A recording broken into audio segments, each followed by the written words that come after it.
The normal state of the universe is that every planet is comparatively small, its impact on the grander universe absolutely insignificant beyond a mortal or two catching the eye of the many deities of the universe. But that changed a few thousand years ago, when a small planet became host for a fallen deity's present, creating a series of events that nearly destroyed the universe and even caused a conflict between nature's law and nature's wrath. The universe's destruction was at the magical might of the wish spell, and its ability to grant the wishes of those it came across, including contradictory ones, which strained the fabric of the universe so much that the gods had to come down and end it, bringing the end of the Lost Age. But can one planet of creatures really contain enough wishes and desires to break the universe so thoroughly? Many would say yes, as sapient minds are always wishing. But even so, it wasn't just one planet. The wish spell was programmed with boundaries, but not physical ones. When it expanded, it did so with no end in sight, going past the planet and its moon, engulfing the sun, overtaking the closest few suns, and bringing their planets into the paradise the spell granted. The Lost Age only lasted a few thousand years, maybe enough to cover a single tiny galaxy. But every time a creature within the spell's radius would look to the stars and wish happiness upon a creature from another world, the spell sped up, racing to grant the desire. And the spell ensured that none could leave its paradise, always expanding faster than the fastest thing it had engulfed. By the end of its existence, the spell had engulfed not just the small galaxy of the planet that spawned it, but the entirety of the much larger galaxy it had been orbiting, and the many galaxies near it, covering nearly half of the cluster these galaxies were located in, and bringing every creature within to paradise, even if for some of them, that paradise only lasted a mere few years. What were these creatures thinking when paradise came to their planets? Those who saw the spell as a sort of weapon, and those who weren't even aware of it until they were already within its grasp. Just who are these creatures, so far into space? Planet Zaxor, 4,000 light-years away from Equus. A spaceship approaches the deep blue planet, safely slowing down from its faster-than-light speed before entering the planet's atmosphere. The ship is a sleek black color, with the phrase "Beyond the Stars" etched on the side in the native's language. It flies above the planet's endless ocean, soaring high enough that the waters are only barely disturbed by its speed. The ship's destination is a mountain, one that rises out of the water, surrounded by clouds which seem to stick to the mountain itself. The ship slows down further so it can land, staying high above the water but moving towards the top of the mountain, where another ship, a carrier, hovers nearby. Flying to the carrier, the ship begins landing, locating an empty spot for it to do so. It lands smoothly, and a door on its side opens up into a ramp that allows its passengers to get off. Most of them could be described as dinosaur-like creatures, like raptors with feathers on them. Some sport wildly colorful feathers, while others have duller colors. Hailing from the planet Sep, these are the Redaptors. Some appear to be robotic creatures, but made of wood and held together by yellow, honey-like substance. The substance glows and the creatures move jerkily, as small hornet-like insects come out of its hive-like head and fly around in the open air before returning to their hive, which come from the planet Hybius. Last to exit the ship is a third alien, a creature native to Zaxor, the Zaxxon. This one appearing to be an octopus-like being, though with 10 arms and 3 eyes. At the end of each arm is a small, black, rubbery spike, which glows faintly of magic as it hovers in the air. His flesh is a pale green, and his eyes a solid red color. He holds a suitcase using 3 of his arms. The tag on it shows his name to be Sun Zit. He scans the area around him before looking towards an observatory on the carrier, and begins swimming in the air towards it in a small building nearby. He enters a smaller building, and into an elevator that takes him below into the carrier ship, the insides of which were repurposed for different things. For the section under this building, the area was remade into a sort of living space for those who worked in either the observatory or any of the science labs on the carrier.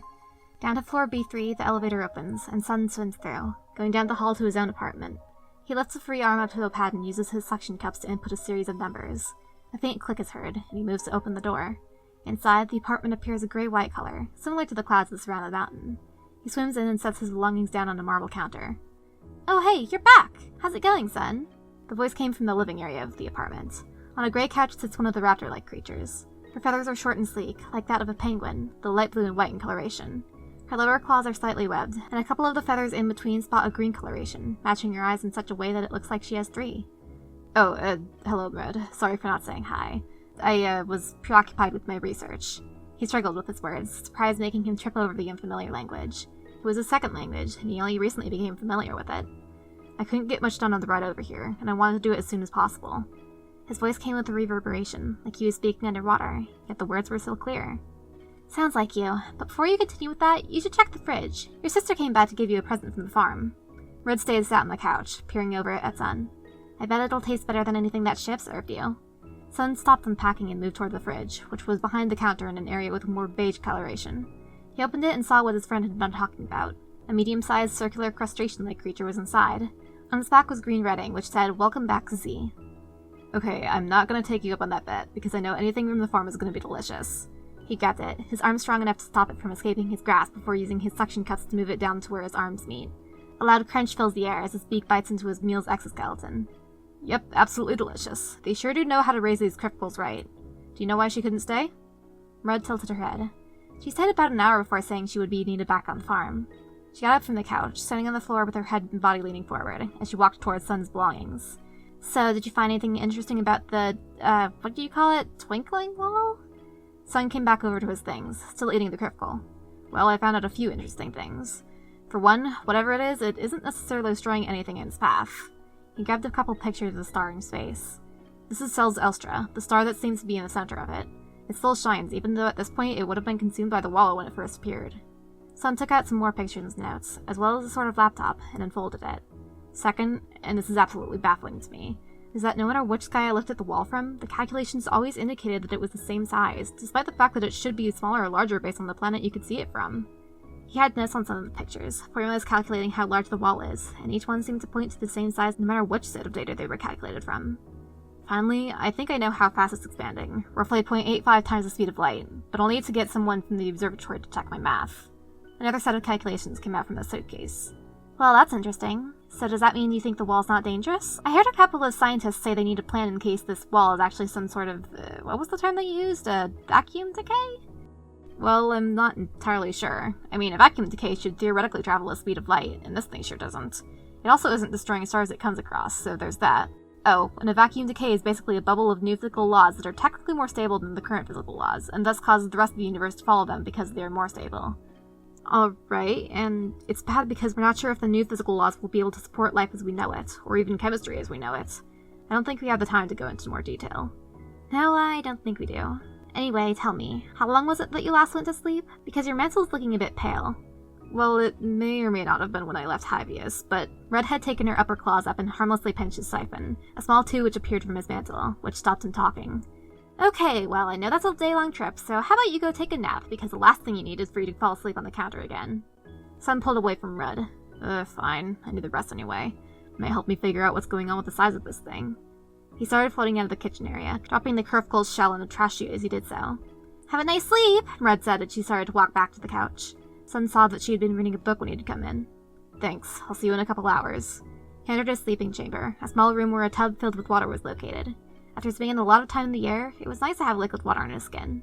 He entered the tub and floated into a small crevice in it, mimicking a small cave one would find in the ocean, the enclosed space of comfort for him as he drifted off to sleep. Somewhere in the depths of space, 3,000 light-years away from Equus. Deep in a dark nebula, a creature stirs in its place. It appears like a large reptilian beast, crocodilian in nature, with feathers that clump together into spines that run along its back.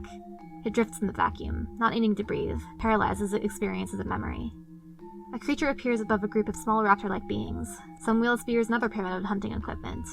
In a mocking voice, the creature, which looks like it has parts from many other different animals, expresses his disappointment in the small dinosaurids.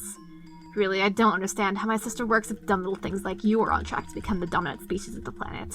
So many cool and dangerous reptiles, and yet it's birds with knives on their feet that'll take control. How about to make you all cool?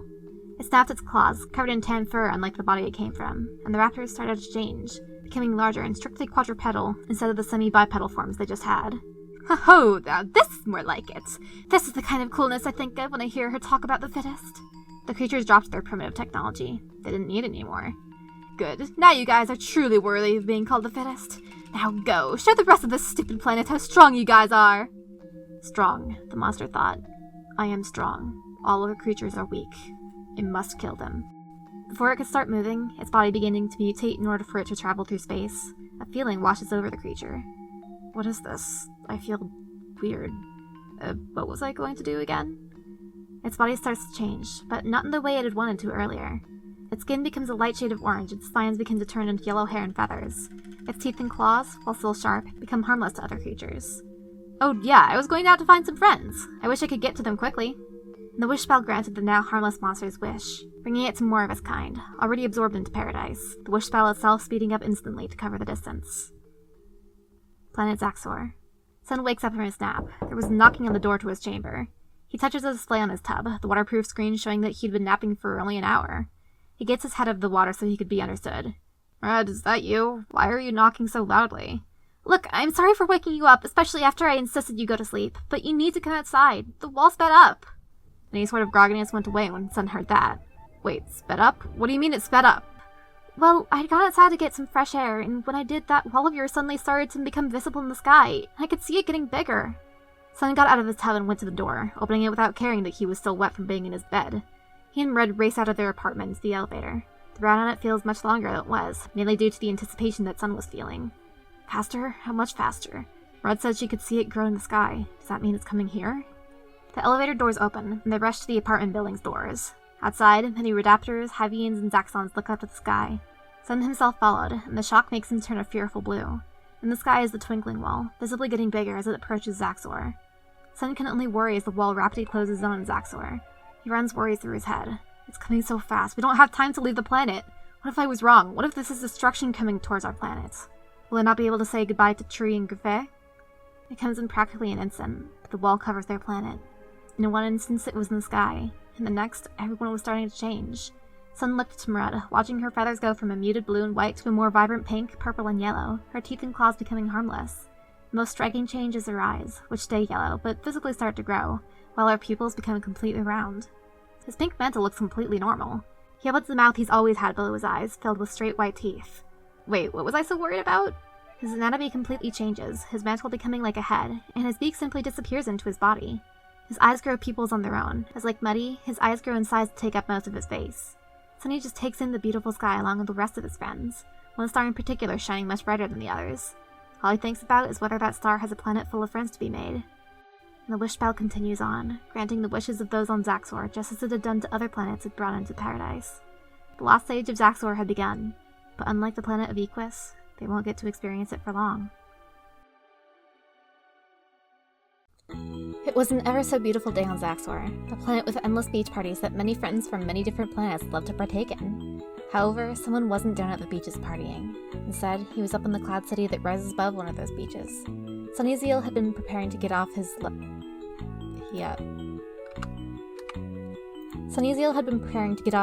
home planet, as he believed that there were some friends out in space that didn't even know that these beach parties were happening, which would just be terrible. The only party you shouldn't know about are surprise parties, after all. Some of his friends had come together to build a super spaceship which will take them to those space friends so they can tell them about their parties. Their first stop was a particularly bright star in the sky. Building the spaceship was pretty fun. Some of them were worried that they wouldn't have a good enough engine. It's a good thing they found one just as they started to worry. Only Sunny and her friend Muddy would be going. Not that the others didn't want to go, but they needed room to bring back as many new friends as needed to Zaxor. They had brought along things for the trip, like snacks and games, as well as party supplies, just in case their new friends wanted to throw a quick welcome party for them. The ship itself ran on happiness and joy, so they didn't need to bring any fuel canisters. Something like a way to translate their friends' language didn't really cross their minds. Everyone just kinda understood each other anyways. Muddy, is everything super duper ready for our trip? Those friends out there shouldn't have to wait any longer for an invitation to a Zaxor super beach party. Sunny was excited to meet new friends. Everyone was always excited to meet new friends. Muddy poked her bird-like head out of an opening labeled engine. Yep, the engine will run super well. I think it'll only take a couple days to get there. Sure, maybe a couple days is a bit long, but they were sure the journey would be just as fun as meeting those friends out there. That's good. I'm gonna go start the ship. We can start setting up a board game as we leave. Sunny went to the ship's cockpit. All he needed to do was press a button and the ship would fly itself there. When he tried to press the button, though, he noticed that it wouldn't go down. Jeez, did that spell really have to get all the way out here? A voice asked behind him. It was distinctly masculine, and it sounded a bit bored, which made Sunny worried. Should he have stopped to paint the ship first? He admitted it was a bit of a boring gray. I don't think many of us thought the spell would reach this far. Another voice, this one feminine. Sunny turned around to see two weird creatures behind him. One seemed like an odd patchwork of many other creatures. Sunny didn't recognize any of them. He saw that his right arm looked a bit like Muddy's legs, albeit much darker, and that one of his wings was like Muddy's arm, but without claws on it. The rest of him looked like a bunch of different furred and scaled creatures. The other looked like a beast he had seen in an old book while visiting Muddy's home planet. Harka nymphs, they were called. This one had big feathered wings and a horn coming from her forehead. Her hooves and teeth weren't sharp like the Harkas were, though. She was also mostly pink, with her mane having some yellow and purple in it. Her flank had a picture of a blue crystal on it. Whoa, what did you get in here? Who are you guys, and do you wanna— This gets more and more annoying each time. How does Strife and Galaxia find a way out of doing this? The mixed match said, giving a look of annoyance. I believe Strife said something along the lines of making sure they have a last fight, while Galaxia had some business to attend to with some of her children. Personally, I'm a bit relieved. Many of the creatures out here don't need to be completely deleted like the ponies back at Equus. The pink one responded. Well, you're right on that. Just some imaginary friends and composites who won't have a place in the next age. Excuse me, can you tell me what you're talking about? I'm getting confused here, Sunny piped up, watching the two talk to each other. She was also a little, not happy about being ignored. Yeah, look, I've explained this to so many creatures now that all I'm gonna say to you is that you're going to sleep, and when you wake up, things are gonna be different, okay? The mixed batch reached his bird-like claw forward and touched Sunny on the head. Sleep? But I'm not tired. Oh, maybe I am. He fell to the ground as the mixed batch pulled his hand back. Anarchy, you could have at least been a little less rude about it. The pink one turned to go find Muddy, who's still trying to find a board game to play with her friend. Look, Cadenza, my patience was running thin back at Equus. We still gotta do this to billions of other sapient creatures on hundreds of planets in this paradise. Anarchy followed after Cadenza. Speaking of, what's the next planet after this one? Okay, I got the board game. Oh, hello there! Wanna play? Muddy looked at the two who stood before her. A small part of her found Cadenza's appearance scary, but she ignored it due to how pretty she looked. Sorry, but we have some business to do. You're gonna have to sleep for a little bit. We need to change this world, because if we don't, the universe will be hurt a lot. And to change it, we need to put you to sleep. You understand? You need me to fall asleep to help stop the universe from getting hurt? I don't see how that works, but all this working did make me a little tired. Can I check with Sunny if he'll be fine? Muddy put the board game down. He's already asleep, and now you will be too. Cadenza brought her horn down onto Muddy's head and watched her simply drift to sleep. To answer your question, Anarchy, I think we'll be going to Earth and dealing with the Imperials there, including their mommy princess. The two continued talking as they exited the ship and started getting the rest of Zaxor's inhabitants ready to enter the next age. While there were some they had to erase or fuse with spare shadows, most already had an equivalent that existed before the revision, and would exist at this point in time in the New Age. From Zaxor to Earth to countless other planets across the Wishspell's grasp, they and many other deities came to end the paradise that was breaking the universe, all to get it prepared for a new age in history. The mommy princess of the Imperials was reading a story to two of her children.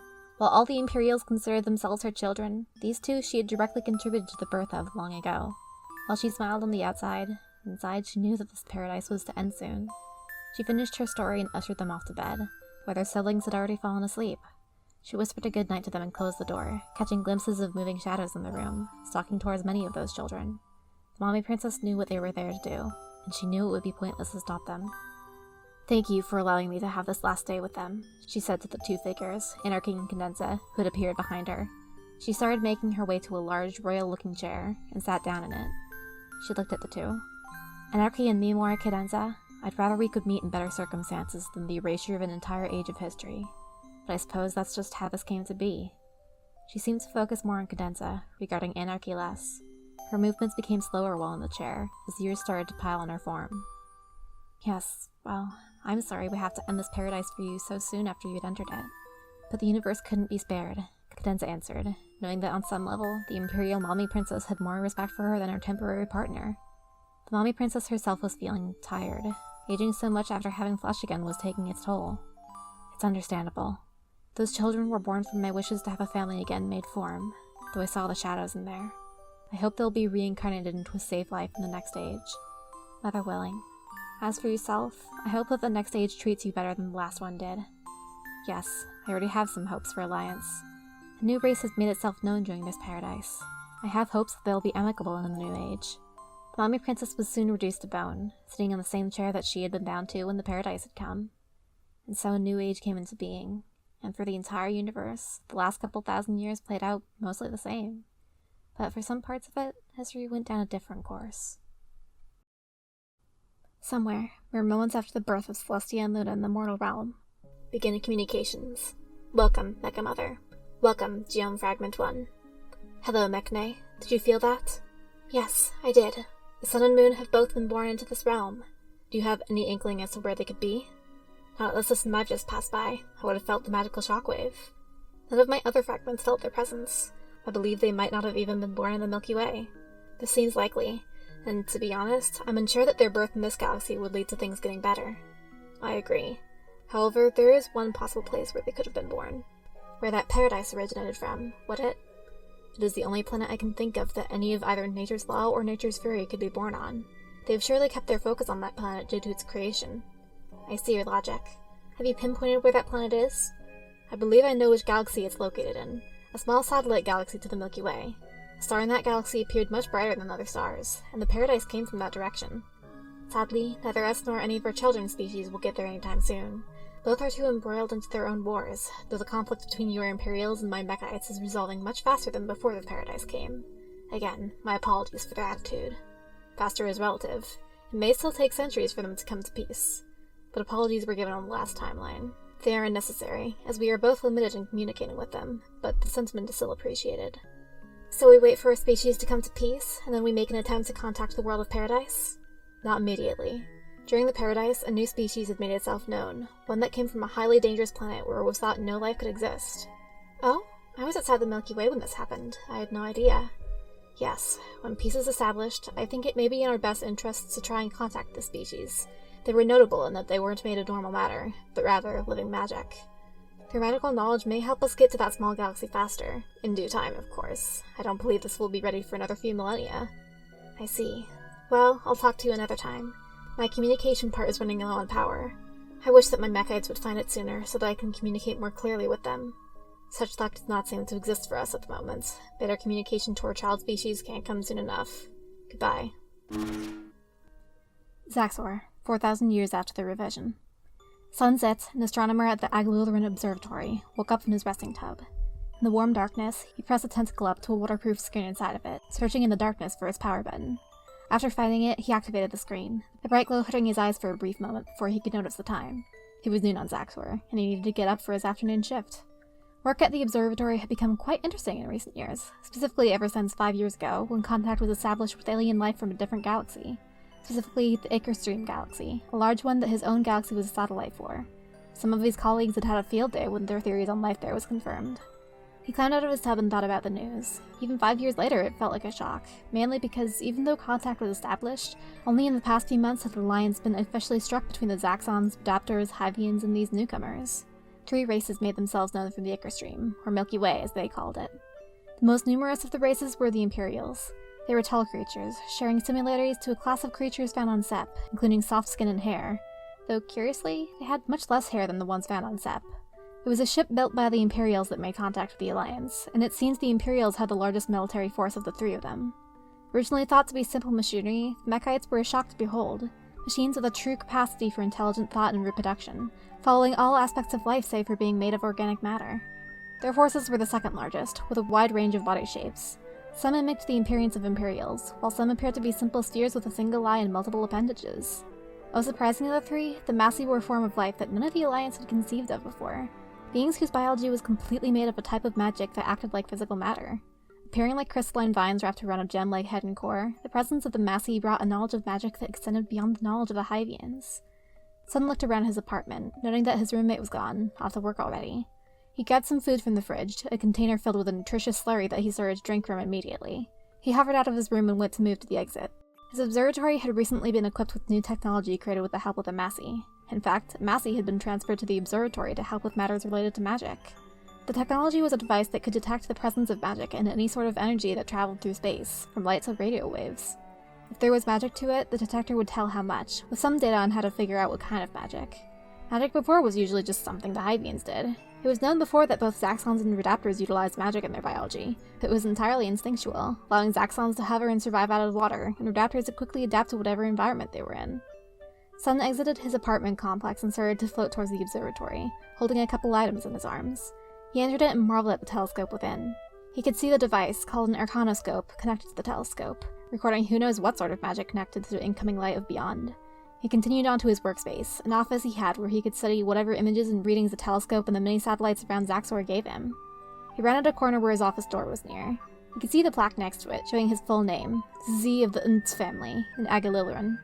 He brought a tentacle up to a datapad on the door and entered in a 5-digit code to let himself into a small room with many devices, allowing Sun to look over any data he needed to.